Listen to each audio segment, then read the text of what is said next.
यहां जो आप कर्म कर रहे हैं वो आपको भोगने पड़ेंगे, अच्छे या बुरे। बिना भोग के ये नष्ट नहीं होते। एकमात्र उपाय है, जैसे आपको वकीलों के द्वारा प्रमाणित कर दिया गया कि यहां के वकील है चित्रगुप्त, पूरी सीन सहित आपकी चेष्टाओं को अंकित किया जाता है, वो आपके मन में है, आगे प्रसंग आएगा। और जज हैं यमराज धर्मराज जी, और दंड अधिकारी हैं यमदूत, और दंड विधान जहां होता है उसे कहते हैं नरक। तो जैसे यहां जज ने कानून से अपराध करने वाले को दंड दे दिया, जाओ तुम्हें फांसी की सजा, राष्ट्रपति का अधिकार है, वो पूरा माफ कर सकता है। ऐसे ही राष्ट्रपति हैं भगवान श्री हरि। अहम त्वाम सर्व पापेभ्यो मोक्षयिष्यामि मा शुचा। अगर शुभ अशुभ कर्मों से बचना चाहते हो तो एकमात्र उपाय भगवान की शरण में होकर नाम जप करो, अन्यथा अवश्यमेव भोक्तव्यम कृतम कर्म शुभाशुभम। सुमति जी अपने पिताजी को बता रहे, यमदूत ने कहा महाराज, मृत्यु लोक में मनुष्य जो पुण्य और पाप करता है बारी बारी से उसे भोगना पड़ता है। बहुत ध्यान से सुनोगे तो आपको बड़ी सावधानी प्राप्त हो जाएगी। जो छोटी मोटी गलतियां आप हंसी खेल में करते हैं वो भी आपको दंड भोगना पड़ेगा। ये पाप और पुण्य बिना भोगे नष्ट नहीं होते कि आपने पाप कर दिया और दान दे दिया तो वो पाप कट गया, ऐसा नहीं है। पुण्य का अलग विभाग होगा, पाप का अलग विभाग होगा। अगर काट सकते हैं तो सिर्फ भगवान काट सकते हैं, भगवान का भजन काट सकता है, दूसरा नहीं। लाखों जन्मों में जो तुमने पाप और पुण्य किया है, जो एकत्रित है, उसका नाम है संचित कर्म। संचित पाप और पुण्य, और उससे जब मनुष्य शरीर मिलता है या जो शरीर मिलता है उससे जो हिसाब निकाल करके कुछ पुण्य और कुछ पाप, उसे प्रारब्ध भोग कहते हैं। फिर यहां कर जो नवीन कर्म किया जाता है उसे क्रियमाण कहते हैं। मनुष्यों के लिए जो उनका जमा हुआ पाप और पुण्य है वो अंकुरित होकर बढ़ता रहता है, ब्याज दर ब्याज। बहुत दुर्गति होती है, इसीलिए बहुत जन्म हम भोगे तो भी अपने संचित कर्म को नहीं भोग सकते। जैसे बीज मिट्टी और जल की आकांक्षा करता है तभी वो उत्तम वृक्ष रूप धारण करता है, ऐसे ही पाप और पुण्य उसे प्रेरित करके पुनः पाप करवाता है, प्रेरित करके पुण्य पुनः पुण्य करवाता है। अगर पाप कर्म में रहती है तो पाप पर पाप, पाप पर पाप, और ये एकत्रित होकर वृक्ष रूप होकर समय स्थान वो निश्चित करेगा। पाप तुम्हें कहां दंड देना है, समय स्थान। बुरी दशा आने के पहले बुद्धि बदली जाती है, उसकी बुद्धि बदल दी गई। आप ना आवे आप पर ताई तहां ले जाए, वो वहीं ले जाएगा, उसी स्थान पर मारा जाएगा, उसी स्थान पर जो दंड उसे मिलना मिलेगा। जैसे आपने छोटा पाप किया तो आपके चलते समय पैर में कांटा चुभेगा और दुख होगा। कांटा निकाला गया, थोड़ी दिन वहां दर्द रहा, खत्म हो गया, आपका पाप क्षय हो गया। छोटा पाप कोई, आगे बताया जाएगा कौन कौन से पाप से कैसे कैसे दंड मिलते हैं। अब अगर आपसे थोड़ा बड़ा पाप बना है तो वही पैर में लोहे की कील बनकर चुभेगा, कांटे की जगह लोहे की कील, अधिक दुख होगा। और बड़ा पाप बना है तो खजूर का कांटा, बड़ा कील, ऐसे आपके पैर में चुभ। बिना पाप कर्म के कहीं भी किसी को कोई भी दुख नहीं हो सकता। सिर में दर्द होना, आजीवन पूरे जीवन सिर का रोग हो गया कि वो दर्द ही होगा 2-4 दिन में, 10 दिन में, पाप का कारण। अपथ्य भोजन, सर्दी सहन न होना, गर्मी सहन न होना, हर समय हृदय जलते रहना पाप का लक्षण।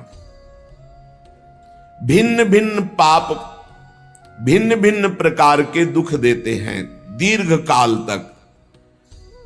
शस्त्र और अग्नि आदि का भय ये पाप के कारण होता है। अनेक जन्मों के संचित पाप, कोई इसी जन्म के केवल नहीं है, वो केवल मंडराते रहते हैं आकाश में दंड देने के लिए, समय इंतजार करते हैं। जैसे नरक में पड़े हुए जीव तुम देख रहे हो, घोर पाप का फल भोग रहे, केवल दिखाया गया था नरक। जानते हो किस बात से? कल याद होगा, सुमति जी ने पानी पीने जाने वाली गौओं को वैश्य कुल में 7वें जन्म में जन्मे जब थे, तो उन्होंने उनको नहीं पीने दिया। इसके अपराध से उनको नरक दिखाया गया था। तो वो यमदूतों से प्रश्न करते जाते हैं और उनका उत्तर यमदूत देते जाते हैं। ये जो तुम देख रहे हो तड़पते हुए जीवों को नरक में, महापापी लोग हैं, अपने पाप का फल भोग रहे हैं। जब कोई पुण्यात्मा होता है तो स्वर्गलोक में जाता है, देवताओं के साथ रहता है, गंधर्व उसका गुणगान करते हैं, अप्सराओं का नाना प्रकार से सुख उठाते हैं। और जब पुण्य भोग क्षीण हो जाता है तो फिर यहां आकर के मनुष्य लोक में अपने कर्मानुसार जन्म लेते हैं। राजन, ये जो तुमने पूछा कि किस किस पाप से पापियों को कौन कौन सा नरक में दंड मिलता है, वो मैं बतला रहा हूं। जो नीच मनुष्य कामना और लोभ के वशीभूत होकर दूषित दृष्टि से हर स्त्री को भोग भाव से देखता है, जिसको देखता है बस काम भाव से देखता है। बोले जो दुष्ट दूषित भाव से माताओं बहनों को भोग दृष्टि से देखता है, तो यहां बड़ी बड़ी चोंच वाले वज्र के समान जिनकी चोंच ऐसे गिद्ध बार बार हजारों वर्ष उनकी आंखों को नोचते और खाते रहते हैं। वो आंखें बार बार होती रहती हूं, बार बार निकालते, यही वहां है कि मरना नहीं है। उनकी दोनों आंखों को वज्र तुल्य नरक के पंछी बार बार निकालते हैं और खाते हैं, और उनके पुनः नए नए नेत्र उत्पन्न हो जाते हैं। इस पापी को पलक झपकने तक के लिए विश्राम नहीं मिलता, निमिष तक के लिए कि थोड़ा चैन मिल जाए, महान दुख होता रहता है। हजारों वर्ष तक उसको इस नेत्र दर्द पीड़ा भोगनी पड़ती है। और फिर जब मृत्युलोक में जन्मता है तो नेत्र रोगी पैदा होता है। वो यहां पैदा होगा नेत्र रोगी, या नेत्र ही नहीं है या नेत्रों में दिखाई नहीं दे रहा, कई तरह के व्यवधान, जिन्होंने नेत्रों का दुरुपयोग किया। अब जिन लोगों ने, जिनको तुम देख रहे हो इनकी जबान काटी जाती, बार बार जबान नोची जाती है, ये वही लोग हैं जो शास्त्र का गलत उपदेश किए हैं, गलत अर्थ किए हैं, अपनी वासना की पूर्ति के लिए शास्त्र का गलत प्रयोग किए हैं। जो किसी को गलत सलाह दी है तो इनकी जबान बार बार छोटे छोटे हिस्से में तलवार से काटी जाती है। शास्त्र का उल्टा अर्थ बताया, उसकी जबान को वहां हजारों वर्ष काटा जाता है। खिलवाड़ नहीं, प्रश्न उत्तर कर देना। अगर आपका उत्तर गलत है तो आप नरक जाएंगे। प्रश्नकर्ता तो आप पर श्रद्धा करके पूछ रहा है, और आपने मनमानी उत्तर दे दिया और वैसा आचरण कर दिया तो उसको पाप नहीं लगेगा, पाप आपको लगेगा क्योंकि आपने आदेश किया है और आपकी दुर्गति हो जाएगी। इसीलिए अनाधिकारी को जब जनक जी महाराज विदेह राज ने पूछा, निमि जी ने नवयोगेश्वरों से कि मैंने यही प्रश्न कर्म के विषय में सनकादि से पूछा था, वो मौन थे, कोई उत्तर नहीं दिया, क्यों? तो बोले उस समय आपका ज्ञान जागृत नहीं हुआ था, आप उस समय अनाधिकारी थे, कर्म का बड़ा सूक्ष्म विषय होता है, इसीलिए मौन थे। ऐसा नहीं कि हर प्रश्न का उत्तर फटाक से दे दे, और वो गलत है अगर उत्तर तो शास्त्र सम्मत नहीं है तो उत्तर देने वाले को नरक का दंड मिलेगा, उसकी जबान हजारों वर्ष वहां काटी जाएगी। जो शास्त्र का गलत अर्थ करता है, जो शास्त्र को अपनी वासना पूर्ति के लिए घुमा करके बोलता है, जो किसी को बुरी सलाह देता है, उसकी जबान यहां काटी जाती, जो देख रहे हो। और हे सुमति जी, जो वेद की निंदा करते हैं, देवताओं की निंदा करते हैं, संतों की निंदा करते हैं, वैष्णव की निंदा करते हैं, गुरु की निंदा करते हैं, गुरु पर दोष दृष्टि करते हैं, गुरु को वक्र दृष्टि से देखते हैं, क्रोध दृष्टि से। उन सब को यहां भयंकर वज्र तुल्य वाले जिनकी चोंच है, ऐसे पक्षी गिरा गिरा करके उनके अंगों को नोचते हैं, जबान, आंख और उनके शरीर के अंगों को। जितने निमेष तक उनके द्वारा ये जिह्वा जनित पाप हुआ है, उतने 1000 वर्ष तक उनको पक्षी नोचते हैं। जो नराधम बिना दोष के दो मित्रों में फूट डाल देते हैं, एक दूसरे की चुगली करके, पिता पुत्र स्वजन में भेद पैदा कर देते हैं, और जो पुरोहित, बहुत ध्यान देने योग्य बात, अनुष्ठान का संकल्प लेता लेकिन अनुष्ठान पूर्ण नहीं करता, जजमान को क्या पता। जो पुरोहित जजमान से नियत संख्या ले ली धन और अनुष्ठान पूरा नहीं किया, या जो अपनी माता और पिता का अपमान किया, जो अपनी शरणागत, अपने अर्धांग विराजमान पाणी ग्रहण की हुई पत्नी का विविध प्रकार से अपमान और शोषण किया, वो यहां आरे से चीरे जाते हैं 1000 वर्ष तक। दिखाया, देखो ये बीच आरे से आराम आराम से एक एक अंग चीरे जाते हैं। उस पुरोहित को भी दंड मिलता है, उस पुत्र को दंड मिलता है जो माता पिता का अपमान, उस पति को दंड मिलता है जो पत्नी का शोषण, उस पत्नी को दंड मिलता है जो पति से छल करती है। आप खुली आंख इनकी दुर्गति देख सकते हैं। जो दूसरों को कष्ट देने का स्वभाव बना लिया है, बातचीत चेष्टा से कष्ट ही देना है, जो दूसरों की प्रसन्नता में जलते हैं, जो दूसरों की घरों में, सोए हुए घरों में आग लगा देते हैं या फसलों में आग लगा देते हैं और उनको प्राणांतक कष्ट देते हैं, उन अधम पापियों को यहां जलती हुई आग में जलाया जाता है। तुम देख लो, तपती हुई बालू डालकर उनको भूना जाता है और यहां आग में उन्हें जलाया जाता है।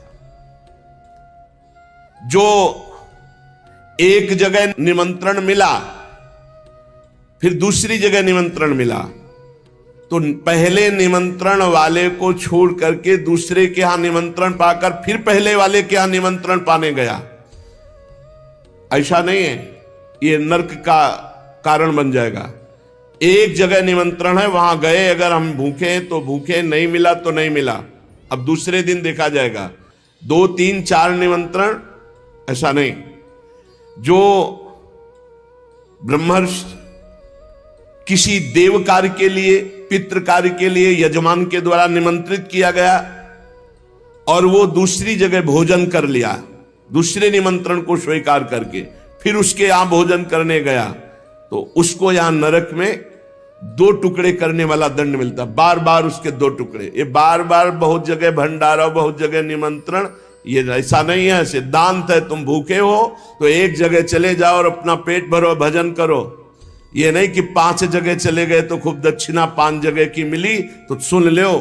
ये तस्मा शास्त्रम प्रमाणम, ये शास्त्र है, मनमानी नहीं। पहले ऐसा कभी ब्रह्म ऋषि जन नहीं करते थे।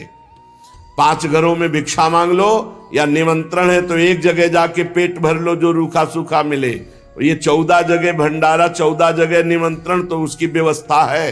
ये नरकगामी बना देगा, बुद्धि भ्रष्ट हो जाएगी। जो सदैव कड़वी बातें बोलकर लोगों के दिल पर चोट पहुंचाते रहते हैं, कुछ लोगों का ऐसा स्वभाव होता है, जब बोलेंगे तो हृदय की पीड़ा प्रकट हो ही जाए, ऐसा उनका है। ऐसे हैं, ऐसे हैं, वो ऐसे बोलते हैं कि अत्यंत पीड़ा दे। ऐसा करने वालों को यहां के पक्षी टूट पड़ते, नरक में लाते हैं, नोच नोच करके उनको खाते हैं। जो यहां किसी की चुगली करता है, उसकी जिह्वा तेज छुरे से बार बार ऐसे ऐसे चीरी जाती है, फिर पूरी हो जाती है, फिर चीरी जाती है। जिन्होंने उद्दंडतावश अपने पूज्य जनों का अनादर किया, उनको मारा, पीटा, गुरुजनों को, अपने गुरु को, माता को, पिता को, बाबा को, पितामह को, ये पूज्य जन है, ये गुरु के समान पूज्य है। जो अपने गुरुजनों को, पूज्य जनों को अनादर करता है, दंड देता है, मारता है, पीटता है, वो देखो ये कुंड बने हैं विष्ठा के, पीब के और मूत्र के। मूत्र का कुंड, विष्ठा का और पीब का। नीचे करके मुख उन्हीं कुंडों में डाल दिया जाता, ऊपर से पैक कर दिया जाता है। हजारों वर्ष वही खाओ वही सड़ो, कितना भयानक कष्ट है। नीचे के मुख करके उसमें डाल दिया जाता है। जो लोग भोजन बनाने, बहुत ध्यान से सुनो, भोजन बनाना उद्देश्य रखो, यज्ञ है, यज्ञ के लिए भोजन बना रहे हैं। सबके हृदयों में भगवान है। पहले भोग लगाओ श्री भगवान का, फिर दरवाजे पर निकलो और आसपास झांक के देखो, कोई पशु पक्षी, कोई मनुष्य, कोई संत महात्मा, कोई भूखा तो नहीं दिखाई दे रहा। अगर एक गाय है, कुत्ता भी है, तो घर से जाओ, रोटी लाओ, पहले उसे डालो, भगवत स्वरूप मान करके पहले। फिर अपने घर में जो बड़े बूढ़े हैं सबसे पहले उनको पवाओ, बच्चे जो हैं उनको पवाओ। अच्छी अच्छी चीज तुम पालो, बड़े बूढ़े नहीं, अभी आगे आएगा, उनको भी दंड मिलता है। तो जो रसोई बनाए तो उसे भाग लगाना चाहिए। देवता का भाग, अतिथि का भाग, कौवे का भाग, गाय का भाग, और अपने जो पूर्व के बुजुर्ग जन हैं पहले उनकी सेवा। अच्छा, जो भी रसोई बने, भगवान का भोग लगाया, दरवाजे तक गए, अतिथि को देखा, एक गौ के लिए ग्रास निकाला, एक कौवा पक्षी आदि के, जरूर जरूर ये नहीं निकालोगे तो पाप है। गीता जी में कहा, जो अपने लिए पका के पाता है वो पाप पाता है। तो जो अभ्यागत, अपने बुजुर्ग और अतिथि, अब कोई साधु महात्मा आया, माना कोई भी हो, वो दरवाजे में पुकारा, राधे श्याम, आप छुप नहीं सकते, आपको निकलना पड़ेगा। हाँ, राधे राधे, क्या चाहिए, क्या सेवा करूं आपकी? आप जल पिएंगे, आप भोजन पाएंगे? नहीं, मुझे पैसा चाहिए। वो नहीं दे सकता, खत्म खेल, आपका आदर हो गया। आप मृदु वचन में इतना तो बोल सकते हैं, राधे श्याम, आप इतना बोल सकते हैं, आप जल पिएंगे, आप रोटी पाएंगे, भोजन प्रसाद पाएंगे। नहीं, मुझे रुपया चाहिए। नहीं, मेरी श्रद्धा नहीं, मैं नहीं दे सकता, सामर्थ्य नहीं है, श्रद्धा नहीं है, कुछ भी आप कह दो उस पे चलेगा, पर आपको निकलना चाहिए। यदि आप छुपे रहे हो, आपके कान में आवाज आई, आपके दरवाजे से भिक्षुक वापस जा रहा, तो आपके सुकृत नष्ट हो जाएंगे और आपको पाप लगेगा। ये धर्म है, अतिथि देवो भव। देना ना देना वो आपके ऊपर की बात है, लेकिन मृदु वचन, जल और भोजन, ये तीन तो प्राय सब, नहीं कुछ है एक फल दे दे। अगर वो कहता है मुझे भूख लगी है, तो आप वहीं गेट के बाहर बैठे, परिचय नहीं है इसलिए, घर में जो सदस्य पुरुष वर्ग का, उससे 2 रोटी भेज दीजिए। जो दुष्ट आए हुए अतिथि का अपमान कर देता है, अतिथि देवो भव, बड़ी महिमा ग्रस्त धर्म में अतिथि सेवा, साधु सेवा की, उसे यहां पीब चाट चाट के पवाई जाती है नरक में। उनका बुरा हाल होता है, बहुत सावधानी। इसीलिए धर्मात्मा पुरुष एक एक कार्य को बहुत धर्मपूर्वक, जो यहां दूसरे के भाग का अपहरण कर लेते हैं,